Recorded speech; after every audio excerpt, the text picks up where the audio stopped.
Hello students, how are you all? Welcome back to Social Class. In our previous classes, we have learnt about Constitution. What is Constitution? Constitution is an important document that lays the laws and fundamental principles of a country. The country is governed by these principles. Laws are also formulated according to them. In India, the three organs of the government strive for the welfare of the people and the country. Legislature frames the laws, executive implements the laws, and judiciary interprets the laws. The legislature is called as the parliament or the Sansan. Our constitution has given us the rule of law. It means that all are equal before the law, and it also sets a certain fixed procedures need to be followed when a law is violated. To enforce this law, we have a judicial system that consists of mechanism of courts in that a citizen can approach when a law is violated. As an organ of the state, the judiciary plays a critical role in the functioning of India's democracy. So I'm going to explain you about the judiciary. What is the work of judiciary? You must have seen this picture in the movies and in the books. This is the picture of the goddess of Justitia that personifies the judicial system across the globe. In India, judiciary is an independent body that plays a critical role in the functioning of the country. It has sole right to make, or break decisions without the interference of the government, including the legislature and executive. This separation of powers shows the impartial and equal justice to all the people. It also prevents the influential people like politicians and the members of parliament to manipulate the functioning. Let us come to the role of judiciary. What is the role of judiciary? Courts can take decisions on a very large number of issues. They can decide that no teacher can beat a student, or about the sharing of river waters between states, or they can punish people for particular crimes. The work of judiciary can be divided into three different functions. They are dispute resolution, judicial review, upholding the law, and enforcing fundamental rights. What is dispute resolution? The judicial system provides a mechanism for resolving disputes between citizens and citizens, between two state governments, and between the center and the state governments. Judicial review. As the final interpreter of the Constitution, the judiciary also has the power to strike down particular laws passed by the parliament if it believes that they are a violation of a basic structure of the Constitution. This is called as the judicial review. And it also upholds the laws and enforcing the fundamental rights. Every Indian citizen can approach the Supreme Court or the High Court if they believe that their fundamental rights have been violated. What is an independent judiciary? The Indian Constitution protects the citizens against the influence of the rich and powerful people by providing for the independence of judiciary. This is done by the separation of powers. It means that other branches of the state, like the legislature and the executive, cannot interfere in the work of the judiciary. The courts are not under the government and do not act on their behalf. The Supreme Court and the High Court judges are appointed with very little interference from other branches of the government. And after getting appointed, it is very difficult to remove a judge. It is the independence of judiciary that allows the courts to play a central role in ensuring that there is no misuse of power by the legislature and the executive. It also plays a crucial role in protecting the fundamental rights of the citizens, because anyone can approach the courts if they believe that their rights have been violated. Now, let us see that what is the structure of courts in India. We are saying that every citizen, every individual can approach the court if their rights have been violated. Now, what is the structure of courts in our country? There are three different levels of courts in India. There are several courts at the lower level, while there is only one court at the apex level. The court that most people interact with are what are called as subordinate or district courts. These are usually at the district or tehsil level or in town that they hear many kinds of cases. Each state is divided into districts. They are presided over by the district judge. Each state has a high court, which is the highest court of that state. High courts at the presidencies of Bombay, Calcutta, and Madras were priorly there before the Supreme Court. Supreme Court was established after the India became republic, that is on 26 January 1950.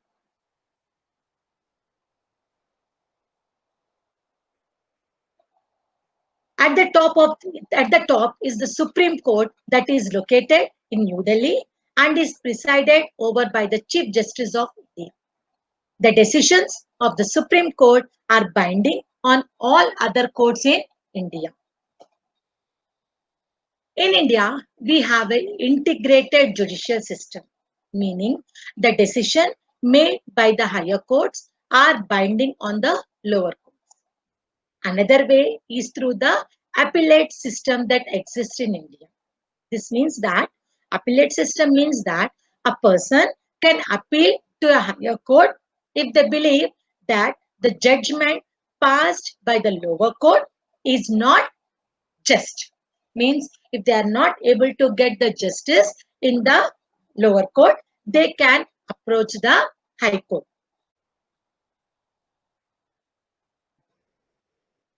Now, coming to the branches of the legal system. There are two different branches of legal system in India. One is criminal law and the other is civil law. What is criminal law? Criminal law deals with conducts or acts that the law defines as offences. For example, assault, theft, murder, dowry, harassment. It usually begins with the lodging of an FIR, first information report, with the police, who investigates the crime, after which a case is filed in the court. If found guilty, the accused can be sent to the jail and also fined. Civil law. Civil law deals with any harm or injury or rights of individuals. Like, for example, land disputes, property deals, divorce, land agreements. A petition has to be filed before the relevant court by the affected party only. In a rent matter, either the landlord to tenant can file the case. The court gives a specific relief asked for. For instance, In a case between a landlord and a tenant, a court can order the flat to be vacated and pending rent to be paid. Thus, now, do you think the, does everyone have access to the courts? In principle, all citizens of India can access the courts in the country. This implies that every citizen has a right to justice through the courts. The courts play a very significant role in protecting our fundamental rights. If any citizen believes that their rights are being violated, they can approach the court for justice to be done. While the courts are available for all, in reality, access to courts have always been difficult for a vast majority of the poor in India. Legal procedures involve a lot of money and paperwork as well as a lot of time. For a poor person who cannot read and whose family depends on a daily wage, the idea of going out to court to get justice often seems remote. In response to the situation in India, the Supreme Court in the early 1990s devised a mechanism of public interest litigation or of PIL to increase access to justice. It allowed any individual or organization to file a PIL in the High Court or the Supreme Court on behalf of those whose rights are being violated. The legal process was greatly simplified, and even a letter or a telegram addressed in the Supreme Court or the High Court could be treated as PIL. In the early years, PIL, public interest litigation, was used to secure justice on a large number of issues such as rescuing bonded laborers from inhuman work conditions and securing the release of prisoners in Bihar who had been kept in jail even after their punishment term was complete. The midday meal that children now receive in government and government aided schools is because of the PIL. What is the present status of justice in India? For the common person, access to courts is access to justice. The courts exercise a crucial role in interpreting the fundamental rights of citizens. There are also court judgments that people believe work against the best interest of the common person. For example, the activists who work on issues concerning the right to shelter and housing for the people believe that the recent court judgments on evictions are a far cry from earlier judgments. The recent judgments tend to view the slum dwellers as an encroacher in the city. Earlier, judgments like the 1985 Olga Teles versus Mumbai Municipal Corporation had tried to protect the livelihood of the slum dwellers. Another issue that affects the common person's access to justice is the inordinately long years that court takes to hear a case. For example, the Nirbhaya case, which was filed 9 years back, but the justice was given after 9 years. The phrase justice delayed is justice denied is often used to characterize this extended time period that court take. It may be because of the evidences, or maybe because of they are not able to get the proper evidences, or maybe there are some other reasons. However, in spite of this, there is no denying fact that the judiciary had played a crucial role in democratic India, serving as a check on the powers of the executive and legislature, as well as in protecting the fundamental rights of citizens. The members of the Constituent Assembly had quietly, correctly envisioned a system of courts with an independent judiciary as a key feature of our democracy. So let us come to a fact that in a speech made on 26 November 2007, the former Chief Justice of India, K.G. Balakrishnan, noted that the Indian judiciary consists of one Supreme Court with 26 judges, 21 High Courts with a sanctioned strength of 725 judges, working strength of 597 as on 1st March 2007, and 1477 subordinate courts, judges, working strength of 1107 as on December 2006. So now you can see on the screen, you can see the summary of the lesson, what we have done.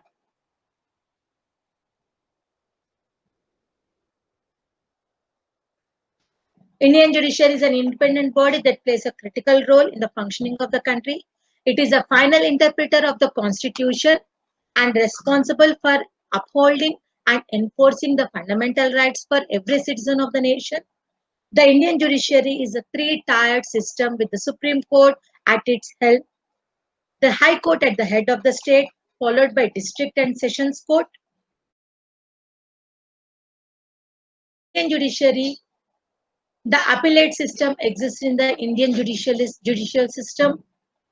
The legal system is broadly divided into two categories, civil and criminal law.